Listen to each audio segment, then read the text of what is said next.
신기한 부싯돌. 한 병사가 한적한 숲길을 걷다가 어떤 할머니를 만났어. 할머니가 말했지.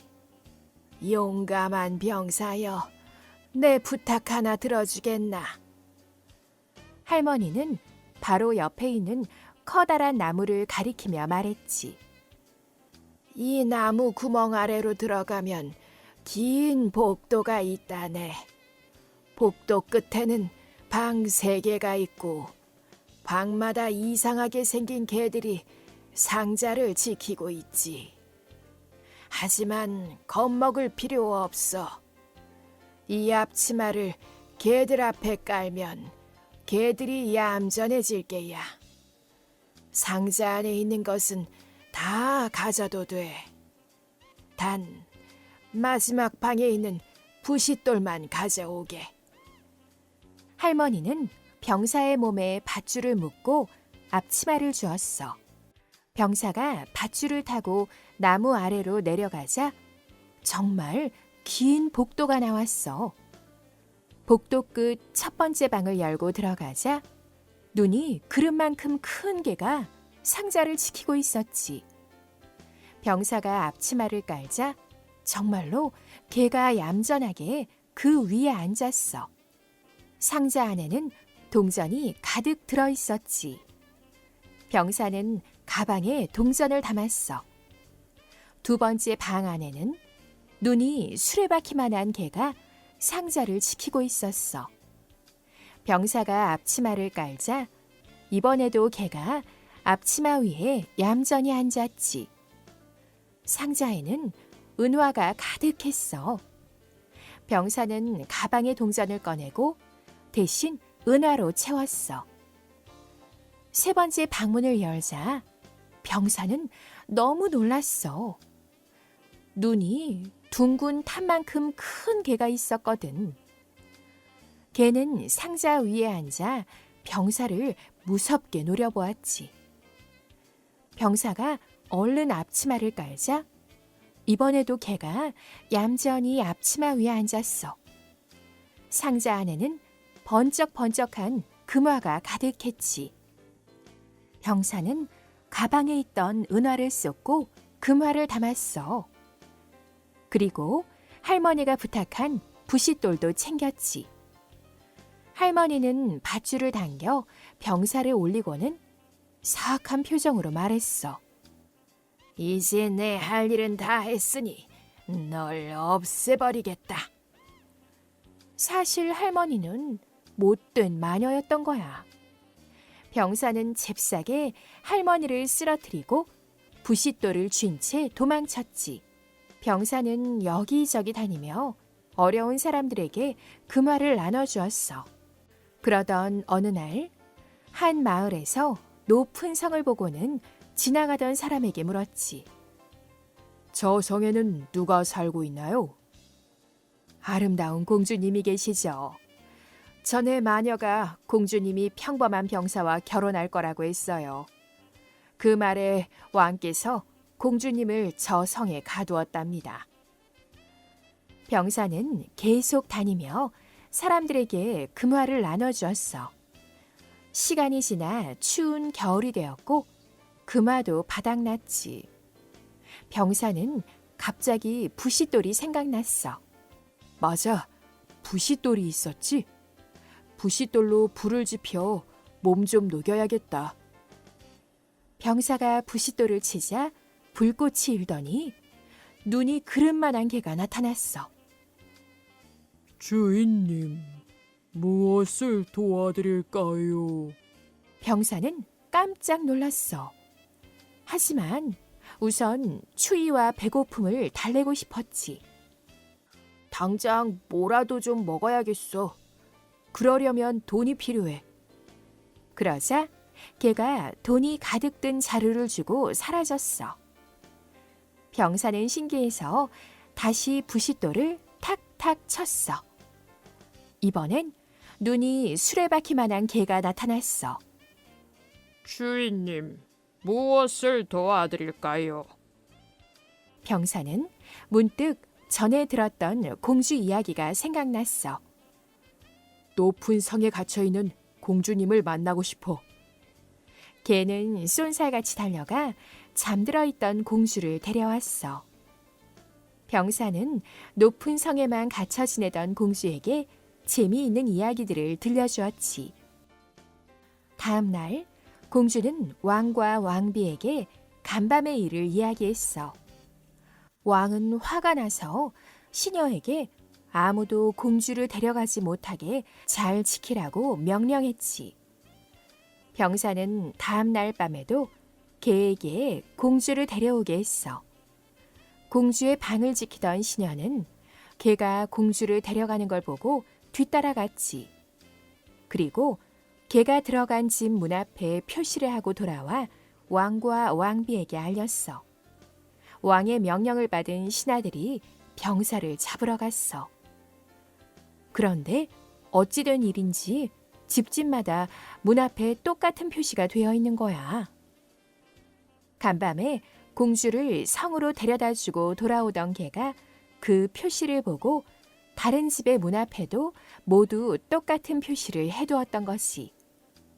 왕과 왕비는 이번에는 밀가루를 넣은 주머니에 작은 구멍을 뚫어 공주의 옷에 매달았어.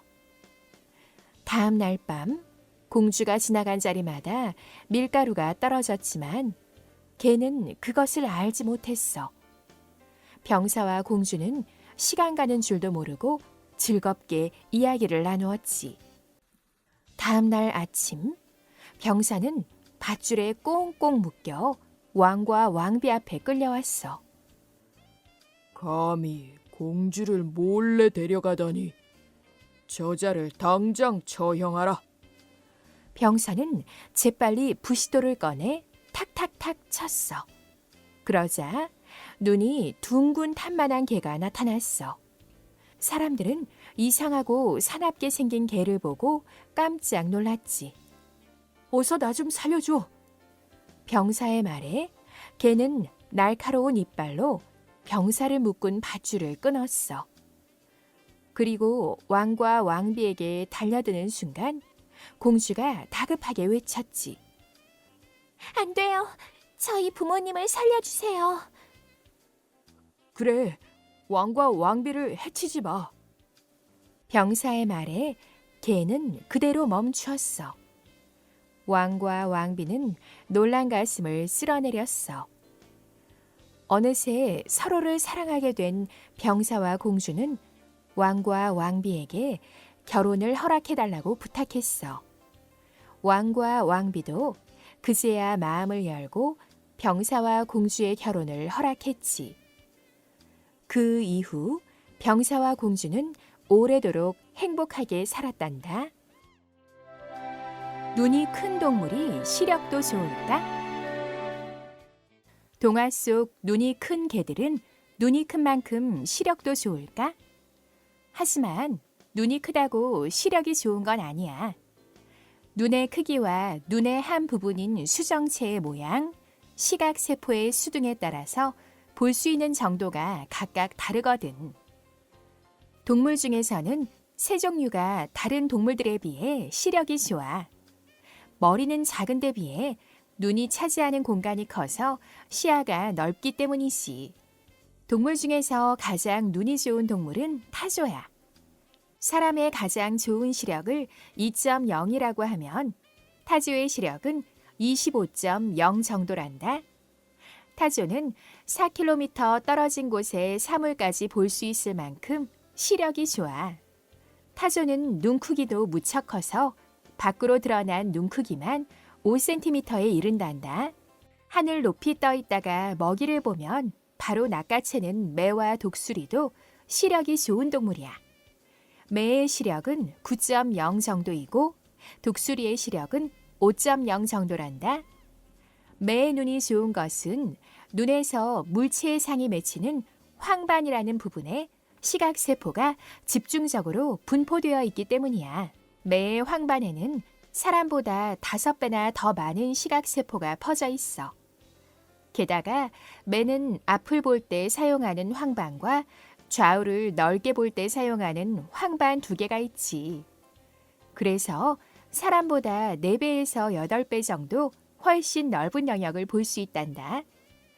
하지만 매는 어두운 곳에서는 잘 볼 수 없는데 시각 세포 중에서 어두운 곳에서 작동하는 세포는 거의 없고 밝은 곳에서 작동하는 세포만 많기 때문이야. 밤에 활동하는 야행성 동물들은 주변의 흐릿한 빛을 최대한 많이 모아야 하기 때문에 대체로 눈이 아주 크지. 눈이 무척 큰 안경 원숭이는 깜깜한 밤에도 잘 볼 수 있고 후각도 발달해서 작은 먹잇감도 놓치지 않고 쉽게 잡는단다. 개는 얼마나 눈이 좋을까? 동물마다 시력이 다르다고 했어. 그럼 동화 속에 등장하는 동물인 개의 시력은 실제로 어느 정도일까?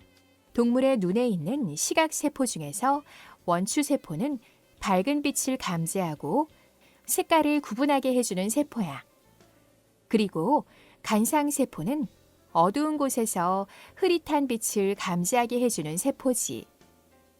사람이 3종류의 원추세포를 가지고 있는 데 비해서 개는 2종류의 원추세포만 가지고 있단다.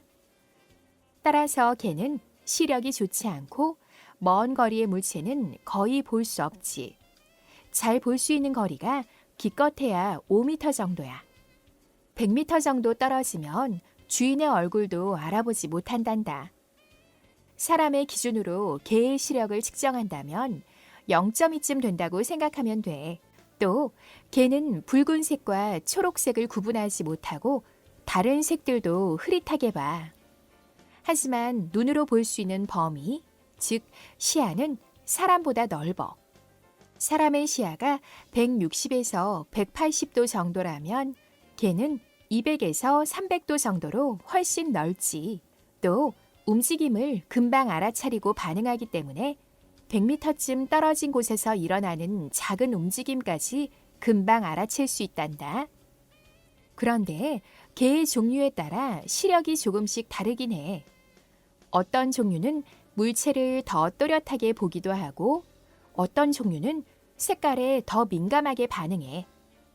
아프간 하운드, 보르조이, 아이리시 울프 하운드, 살루키, 그레이 하운드는 시력이 좋은 편이야. shepherd나 로트와일러는 시력이 아주 안 좋단다. 개는 시각보다 후각이나 청각이 훨씬 더 발달해서 냄새를 잘 맡을 뿐 아니라 초음파도 감지할 만큼 소리도 잘 들어. 또 어두운 곳에서는 사람보다 잘 볼 수 있단다.